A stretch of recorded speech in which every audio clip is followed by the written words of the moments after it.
എല്ലാവർക്കും നമസ്തേ. ഇന്ന് ബ്രേക്ക്ഫാസ്റ്റിനും ലഞ്ചിനും ഡിന്നറിനും ഒക്കെ തയ്യാറാക്കാൻ പറ്റിയ ഒരു ദാൽ ഖിച്ചടിയുടെ റെസിപ്പിയാണ് ഇവിടെ ഞാൻ ഷെയർ ചെയ്യുന്നത്. കുഞ്ഞു വാവകൾ മുതൽ മുതിർന്നവർക്ക് വരെ കഴിക്കാവുന്ന ഒരു ഗട്ട് ഫ്രണ്ട്ലി ഡിഷ് തന്നെയായിരിക്കും ഇത്. വീഡിയോയിലേക്ക് കടന്നാലോ? ഒരു ഫ്രൈ പാനിലേക്ക് 1 കപ്പ് ചെറുപയർ പരിപ്പ്, മൂങ് ദാൽ, അത് ഒന്ന് ചെറുതായിട്ട് മണം വരുന്നവരെ ഒന്ന് ഡ്രൈ റോസ്റ്റ് ചെയ്തെടുക്കാം. ആ മണമൊക്കെ വന്നു തുടങ്ങുന്ന സമയത്ത് 1 കപ്പ് ബസ്മതി റൈസ് കൂടി ഇതിലേക്ക് ചേർത്ത് കൊടുക്കാം. ഒന്ന് ചെറുതായിട്ട് ചൂടായാൽ മതിയാകും. ഇതിനി വെള്ളം ഒഴിച്ച് ഒരു 15 തൊട്ട് 20 മിനിറ്റ് വരെ ഒന്ന് കുതിരാനായിട്ട് മാറ്റി വെക്കാം. കുതിർത്ത പരിപ്പും അരിയും കുക്കറിലേക്ക് ചേർത്ത് കൊടുക്കാം.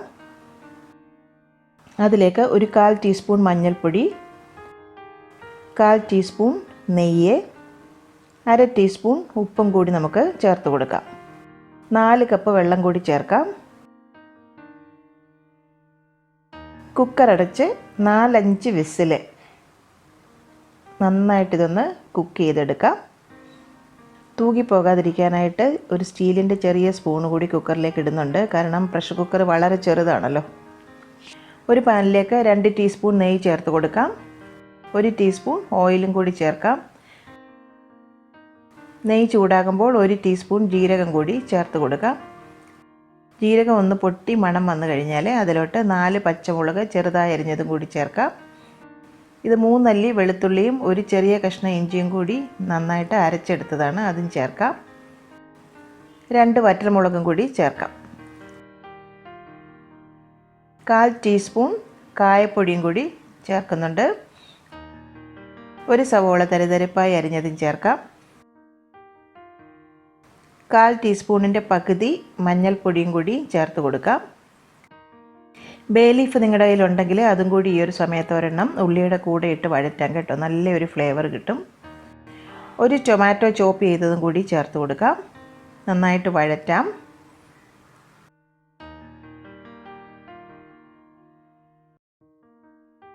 ഒന്നങ്ങ് നന്നായിട്ട് വഴണ്ട് കിട്ടിയാൽ അതിലേക്ക് 1 ടീസ്പൂൺ മല്ലിപ്പൊടി കൂടി ചേർക്കാം.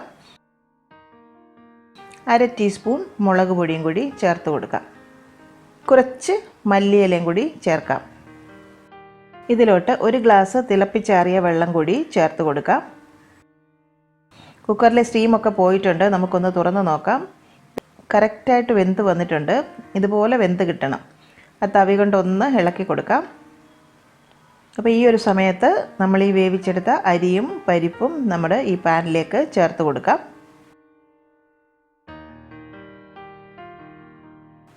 എല്ലാം കൂടി നന്നായിട്ട് മിക്സാക്കാം. ഇതുപോലെ ഒരു സെമി ലൂസ് കൺസിസ്റ്റൻസി ആയിരിക്കണം കിച്ചടിയുടെ ഒരു കൺസിസ്റ്റൻസി എന്ന് പറയുന്നത്. അല്പം ഉപ്പും കൂടി ചേർക്കാം. ലാസ്റ്റിൽ ഒരു അരമുറി നാരങ്ങ നീരും കൂടി ചേർത്ത് കൊടുക്കാം. കൂടാതെ ഒരു നുള്ള് ഗരം മസാലയും കൂടി പുറത്തായിട്ടൊന്ന് സ്പ്രിങ്കിൾ ചെയ്യാം. ഇതാ കണ്ടില്ലേ, ഇതായിരിക്കണം കിച്ചടിയുടെ ഒരു ടെക്സ്ചർ. ഒരു സെമി തിക്കായിട്ടുള്ള ഒരു പരുവം. കുറച്ച് മല്ലിയിലയും ചേർത്തൊന്ന് ഫിനിഷ് ചെയ്യാം. ഇതിൽ നിങ്ങൾക്ക് വേണമെങ്കിൽ ബീൻസ്, ഗ്രീൻ പീസ് ഒക്കെ ചേർത്ത് നമുക്ക് കിച്ചടി തയ്യാറാക്കാം കേട്ടോ. നല്ല ഹെൽത്തിയും ടേസ്റ്റിയുമായിട്ടുള്ള ദാൽ കിച്ചടി റെഡി ആയിട്ടുണ്ട്. എൻ്റെയൊക്കെ ഒരു വളരെ ഫേവറേറ്റ് ആയിട്ടുള്ള ബ്രേക്ക്ഫാസ്റ്റ് തന്നെയാണ് ഇത്. ബ്രേക്ക്ഫാസ്റ്റ് തന്നെയല്ല, ലഞ്ചിനും ഡിന്നറിനും ഒക്കെ പെർഫെക്റ്റ് ഡിഷാണ്. അഭിപ്രായങ്ങളൊക്കെ കമൻറ്റ് ബോക്സിൽ വന്നെന്ന് എഴുതാൻ മറക്കല്ലേ.